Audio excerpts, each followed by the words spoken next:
오늘 주일 2부 예배에 오신 여러분을 주님의 이름으로 사랑합니다. 아멘. 우리 옆에 분과 반갑게 인사하겠습니다. 주님의 이름으로 사랑합니다.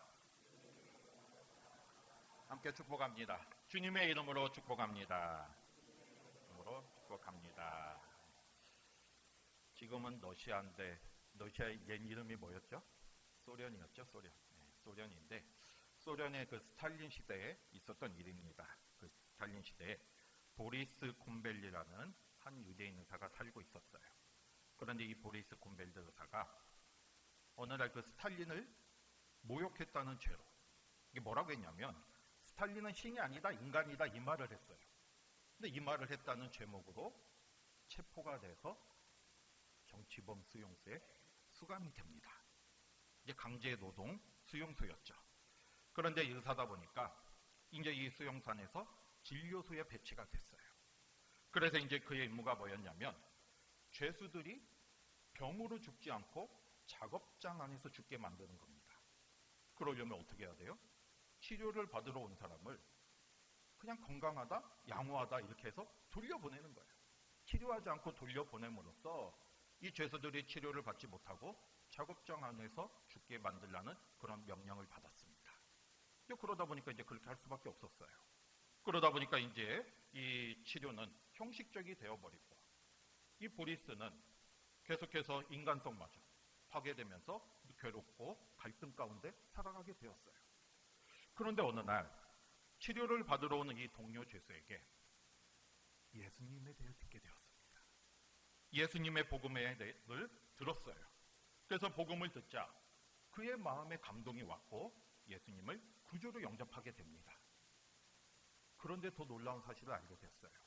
뭘 알게 됐냐면 그 사람을 통해서 이 수용소 안에 지하교회가 있다는 거예요. 왜냐하면 믿는 사람들도 그 중에 많이 있잖아요. 이들이 비밀리에 예수님을 믿고 예수님을 예배 드리는 그런 조직이 있었어요. 지하교회죠.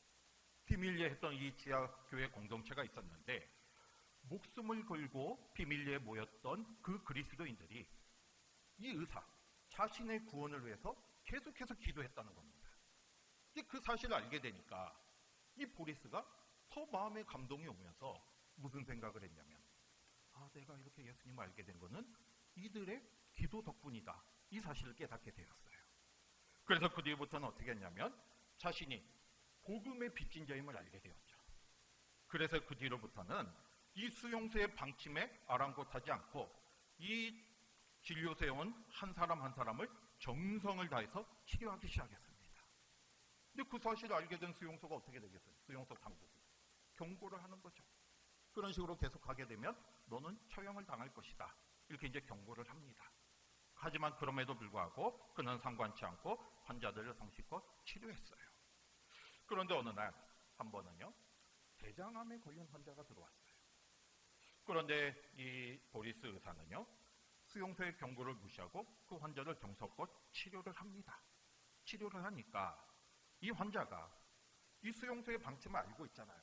협박을 알고 있잖아요. 자신을 치료하면 이 보리스가 죽는다는 사실도 알고 있습니다. 그래서 이렇게 질문하는 거예요. 당신의 생명이 위험한데도 왜 나를 이렇게 치료해 주십니까? 이렇게 이제 질문을 했어요. 그때 보리스가 이런 대답을 했습니다. 저는 어떻게 되든 괜찮습니다. 당신과 나를 살리기 위해서 오래전에 우리를 위해 돌아가신 분이 계시기 때문입니다. 이렇게 대답을 했어요. 그러니까 이 환자가 그분이 누구십니까? 하고 물어보니까 이 보리스가 그 환자의 귀에 대고 그분이 바로 예수 그리스도십니다. 라고 대답을 합니다. 그런데 결국에는요 이 보리스가 이제 이 수용소 당국의 명령을 어겼다는 죄로 공개 처형을 당해요. 죽게 되는 거죠. 그래서 공개 처형을 당하는 날 바로 그 죽었다가 죽음 가운데 살아난 그 환자, 대장암 치료가 되었던 그 환자가 흐느끼면서 이렇게 고백을 해요. 그 공개 처형당하는 보리스를 바라보면서 이제 나도 앞으로 보리스의 뜻대로 또 주님의 사랑을 전하며 살아가겠습니다. 이렇게 고백을 했습니다. 이 사람이 누굽니까? 이 사람이 바로 나중에 많은 사람들에게 소설로 감동을 주고 그리스도인으로서 살아가면서 소설로 감동을 주고 또 소설로 이 소련과 이 스탈린의 만행을 알리기에 앞장섰던 그래서 결국에는 노벨 문학상까지 받았던 알렉산더 솔제니친이었어요. 이렇게 뿌려진 복음의 씨앗이, 이 어려운 환경 속에서도 뿌려진 복음의 씨앗이 계속해서 또 다른 열매를 맺어가게 되는 거죠. 여러분, 오늘은 사순절 넷째 주일입니다. 사순절은요, 우리가 예수님의 십자가의 사랑과 은혜를 생각하면서 그 나에게 주신 은혜를 묵상하며 우리의 모습을 돌아보며 살아가는 기간이죠. 여러분, 예수님께서 2000년 전에 이 십자가의 죽음을 통해서 뿌려졌던 이 복음의 씨앗은요, 지금도 계속해서 열매를 맺고 있습니다. 여러분, 우리가 예수님을 믿은 그 자체도 바로 복음의 열매예요. 누군가 우리에게 복음을 전했기 때문에 그 복음이 우리 안에서 열매를 맺어져서 우리가 예수님을 믿게 된 거잖아요. 그리고 우리도 계속해서 그 열매를 맺어가야 합니다. 여러분, 이 시간 우리는 어떤 열매를 맺고 있는지 다시 한번 생각해 보시기를 바랍니다. 오늘 말씀은요, 예수님께서 십자가 죽음을 앞두고 제자들과 함께 마지막 유월절 만찬을 하시면서 제자들에게 하셨던 말씀이에요. 오늘 이 말씀을 통해서 우리에게 주시는 주님의 뜻을 깨닫고 우리도 그 은혜를 생각하는 저와 여러분이 되시기를 바랍니다. 먼저 1절 2절 같이 봅니다. 1절 2절 같이 볼게요. 시작. 물은 내게 붙어 있어 열매를 맺지 아니하는 가지는 아버지께서 그것을 제거해 버리시고 무릇 열매를 맺는 가지는 더 열매를 맺게 하려 하여 그것을 깨끗하게 하시느니라. 아멘.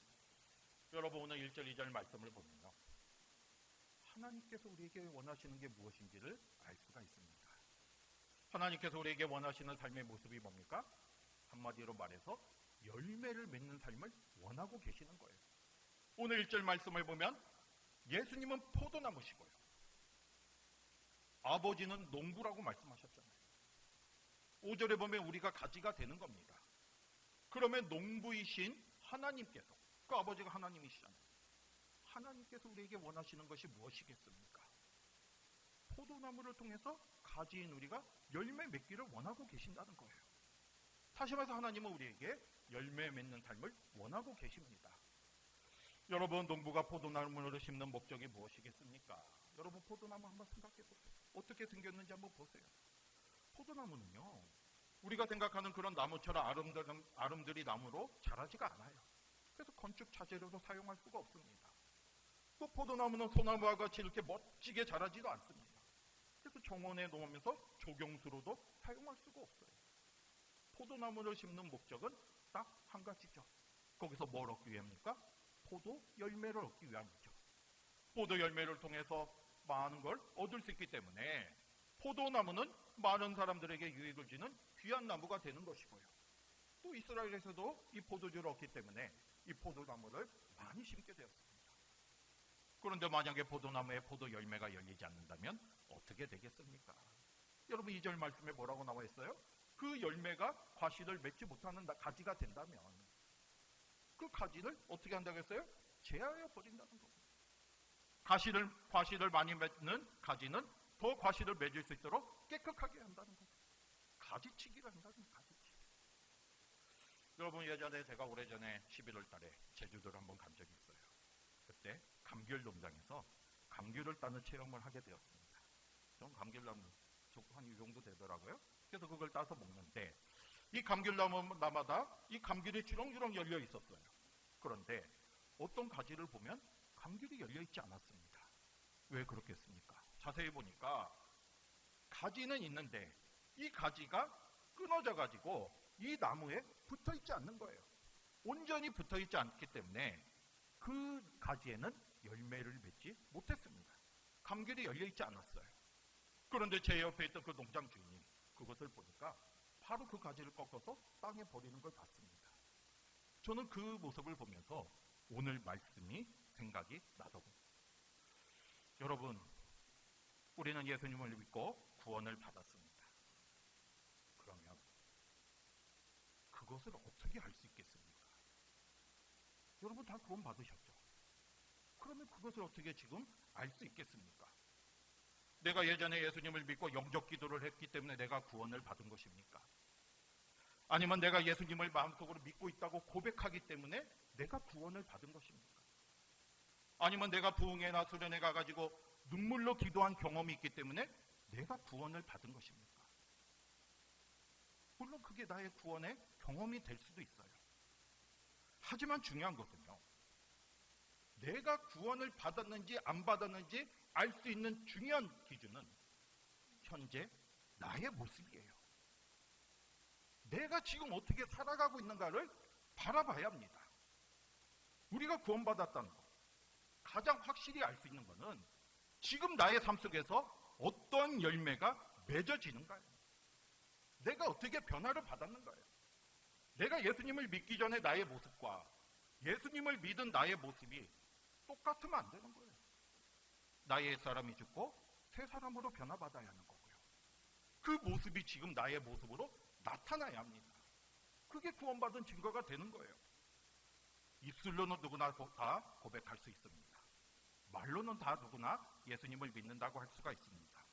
하지만 중요한 거는 나의 삶에서 변화가 일어나지 않는데, 나는 예수님을 믿기 전의 모습과 그대로 살아가고 있는데, 나는 하나님의 말씀대로 살지도 않으면서, 나의 삶 속에서 아무런 열매도 맺지 않으면서, 주님이 원하신 열매를 맺지도 않으면서 내가 예수님을 믿는다고 백날 고백하여 아무 소용이 없습니다.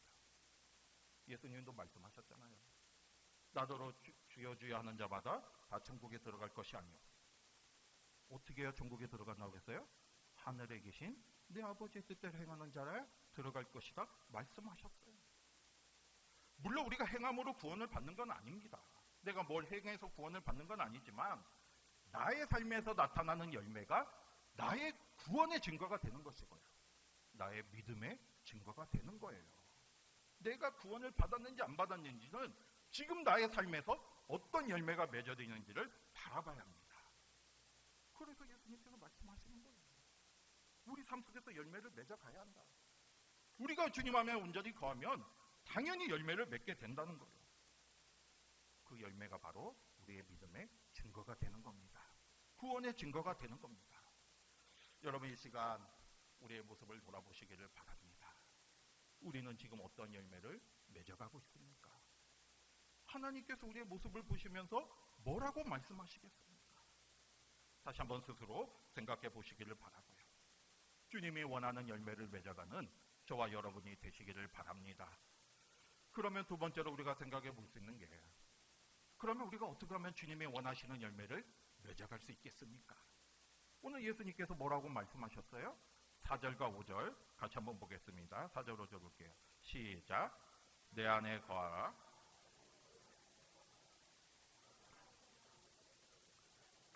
스스로 열매를 맺을 수 없음 같이 너희도 내 안에 있지 아니하면 그러하리라. 나는 포도나무요 너희는 가지라. 그가 내 안에 내가 그 안에 거하면 사람이 열매를 많이 맺나니 나를 떠나서는 너희가 아무것도 할 수 없음이라. 아멘. 여러분, 오늘 4절 5절 말씀을 보면요, 우리가 예수님이 원하는 열매를 맺는 삶을 살기 위해서는 어떻게 해야 한다 예수님이 말씀하셨습니까? 우리가 주님 안에 거해야 돼요. 그리고 주님도 우리 안에 거해야 합니다. 왜 그렇게 했습니까? 예수님이 뭐라고 말씀하셨어요? 예수님은 포도나무고 우리는 가지라 말씀하신 거예요. 가지가 열매를 맺기 위해서는 이 포도나무, 가진 우리가 열매를 맺기 위해서는 포도나무인 예수님께 온전히 붙어 있어야 돼요. 거해야 돼요. 그렇지 않으면 열매를 맺을 수가 없습니다. 오늘 예수님께서는 말씀하셨잖아요. 나를 떠나서는 너희가 아무것도 할 수 없다. 아무것도 할 수 없다는 것은 아무런 열매를 맺지 못한다는 거예요. 뭐 한두 개 열매를 맺고 뭐 다른 거 맺지 못한다 이런 게 아니라 아무것도 할 수 없다는 거죠. 우리가 예수님을 떠나면, 예수님에 붙어 있지 않으면 우리는 아무런 열매도 맺지 못하게 되는 것이고요.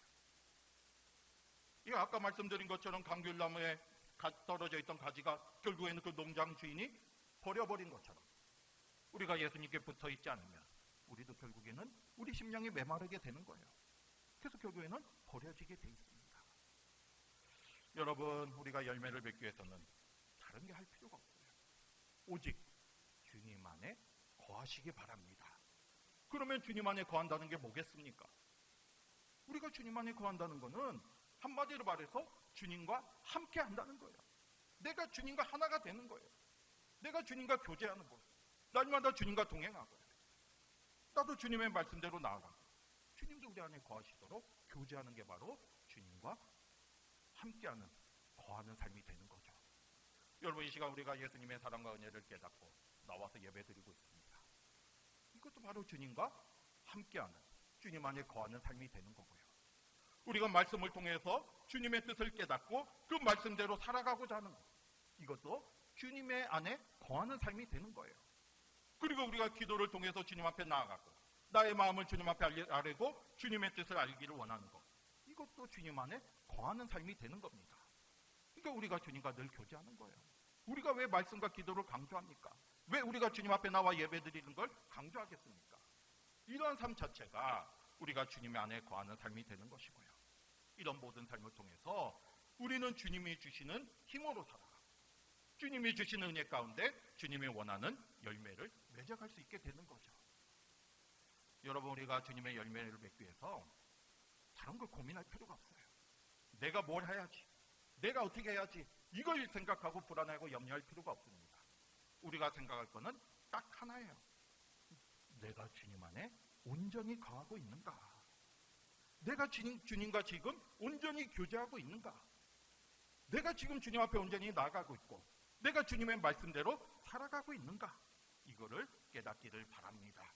우리가 예수님 안에 온전히 거할 때 우리는 주님이 주신 은혜 가운데 풍성한 열매를 맺어갈 수가 있는 거예요. 여러분, 우리가 다리미로 옷을 다릴 때 이 다리미가 뜨겁게 되는 이유가 뭐겠습니까? 전선을 통해서 콘센트에 연결돼 있어야 뜨거워져서 옷을 달릴 수가 있잖아요. 그 콘센트가 빠지면 아무리 다리미가 있어도 달릴 수가 없습니다. 우리도 주님과 연결돼 있어야 주님의 능력으로 우리 삶 속에서 열매가 맺어지게 되는 거예요. 소금이 맛을 잃으면, 짠맛을 잃으면 소금이라 불리지 않아요. 우리가 우리 삶 속에서 열매를 맺지 못하면 우리는 참다운 그리스도인이 될 수가 없습니다. 오늘 이 시간 다시 한번 열매 맺는 삶을 살아가시기를 바랍니다. 주님 안에 거해야 돼요. 주님과 교제해야 합니다. 주님과 교제하지 않는 열심은요, 잘못된 결과를 가져오게 되는 거예요. 우리가 하나님의 일은 열심히 한다고 하죠. 교회에 나와서 열심히 봉사하고 섬기고 하고 있어요. 그런데 내가 주님과 교제하지 않으면 잘못된 결과를 가져올 수가 있습니다. 여러분, 바울이 그랬잖아요. 바울이 예수님을 알기 전에는요, 물론 바울이 얼마나 열심히 일했습니까? 나는 하나님의 일을 한다 하면서 열심히 일했지만 주님을 알기 전에, 주님을 영접하기 전에는 그 결과가 어떻게 됐습니까? 오히려 교회를 핍박하고 예수님을 믿는 사람들을 잡아 죽이는 일에 앞장섰잖아요. 바울은 나름대로 자기도 하나님의 일을 열심히 한다고 생각했어요. 하지만 그게 주님 안에 거하는 열심이 아니었기 때문에 잘못된 결과를 가져오게 되었어요. 하지만 주님을 영접하고 주님을 만난 뒤에는 정말로 주님을 통해서 많은 귀한 열매를 맺어지게 되었잖아요. 우리도 그런 삶이 되기를 바랍니다. 열심히 하는 건 좋아요. 주님과 먼저 교제, 말씀과 기도를 통해서 주님 앞에 나아가고 또 주님을 통해서 우리 삶 속에 열매가 맺어지기를 간구하며 나아가는 저와 여러분이 되시기를 바랍니다. 내가 열매를 맺기 위해서 노력하기 전에 먼저 나의 모습을 돌아봐요.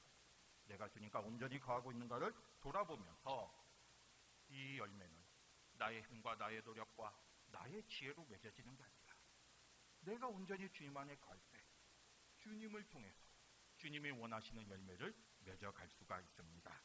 그러기 위해서 우리는 포도나무인 예수님께 붙어 있어야 돼요. 가지인 우리는 붙어 있어야 돼요. 이 사실을 다시 한번 깨닫고요. 예수님 없는 삶은 우리가 열매를 맺을 수 없다. 죽은 삶이다. 버려지는 삶이다. 이걸 깨달아야 돼요. 이걸 깨닫고 온전히 주님 안에 거함으로써 주님께 붙어 있음으로써 주님이 원하시는 열매를 맺어가는 저와 여러분이 되시기를 바랍니다. 그 다음에 세 번째로요. 우리가 이렇게 열매 맺는 삶을 살 때 우리에게 어떠한 은혜가 있겠습니까? 그 결과가 어떻게 되겠습니까? 여러분, 예수님께서 뭐라고 말씀하셨어요? 정말 귀한 말씀을 주셨죠. 7절 8절 같이 보겠습니다. 7절 8절 볼게요. 시작.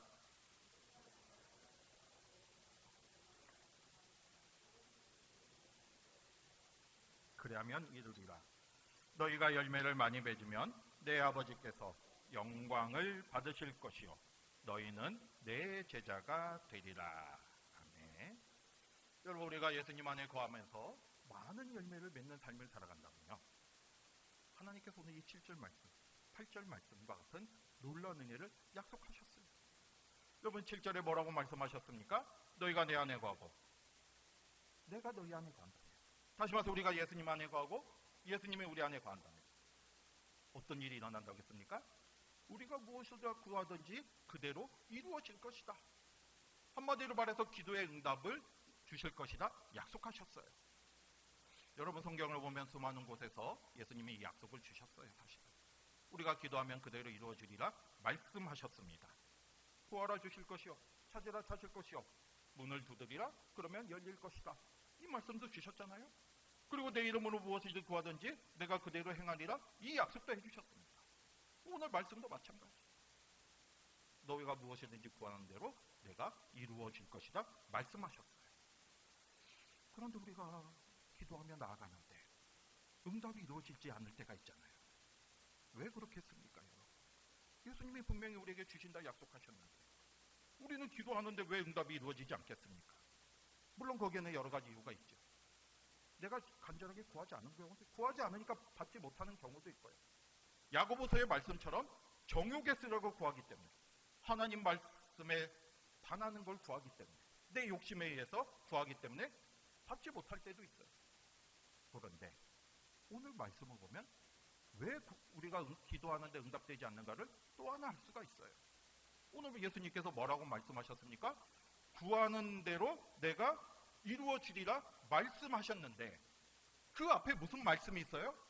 너희가 내 안에 거하고 내가 너희 안에 거하면이라는 말씀이 있습니다. 다시 말해서 우리가 주님과 교제하고 내가 주님 앞에 바른 모습으로 나아가고 내가 주님의 뜻대로 살아가면서 주님 안에 거할 때, 거하면 구하는 대로 이루어지신다 약속하셨잖아요. 나는 주님의 말씀대로 살지도 않으면서, 나는 내 마음대로 살면서, 주님과 교제하지도 않으면서 구하는 대로 이루어지지 않는 거죠. 오늘 예수님의 말씀을 다시 한번 생각하시기를 바랍니다. 우리가 문제가 있고 어려움이 있을 때, 필요한 것이 있을 때 구하셔야죠. 주님 앞에 나와 구하셔야죠. 구하는 대로 주신다고 약속하셨어요. 그런데 그 전에 내가 주님과 온전히 교제하고 있는지, 내가 주님 안에 온전히 거하고 있는지를 먼저 생각하시기를 바랍니다. 오늘 예수님의 말씀처럼 너희가 내 안에 거하고 내 말이 너 안에 거하면 무엇이든지 구하는 대로 이루어질 것이다. 이게 예수님의 약속이에요. 이 말씀처럼 우리가 먼저 주님 안에 거하는 삶을 통해서, 그리고 우리 주님이 우리 안에 거하는 삶을 통해서 기도에 놀라운 응답을 받는 저와 여러분이 되시기를 바랍니다. 그 다음에 8절에는 또 뭐라고 하겠습니까? 우리가 주님 안에 거하는 삶을 살 때 우리는 어떤 은혜를 받습니까? 우리의 삶을 통해서요. 우리가 주님 안에 거하는 삶을 살면 많은 열매를 맺게 되는 거예요. 그런데 그 많은 열매를 통해서 누구에게 영광을 올려드립니까? 하나님께 영광을 올려드리는 삶이 되는 거예요. 그리고 우리는 예수님의 제자가 되는 겁니다. 여러분, 농부가 가을에 풍성한 수확을 얻으면 얼마나 기쁘겠습니까? 그걸 얻기 위해서 봄에 씨를 뿌리고 여름 그 뜨거운 땡볕에 밭을 갖고 와서 나갔잖아요.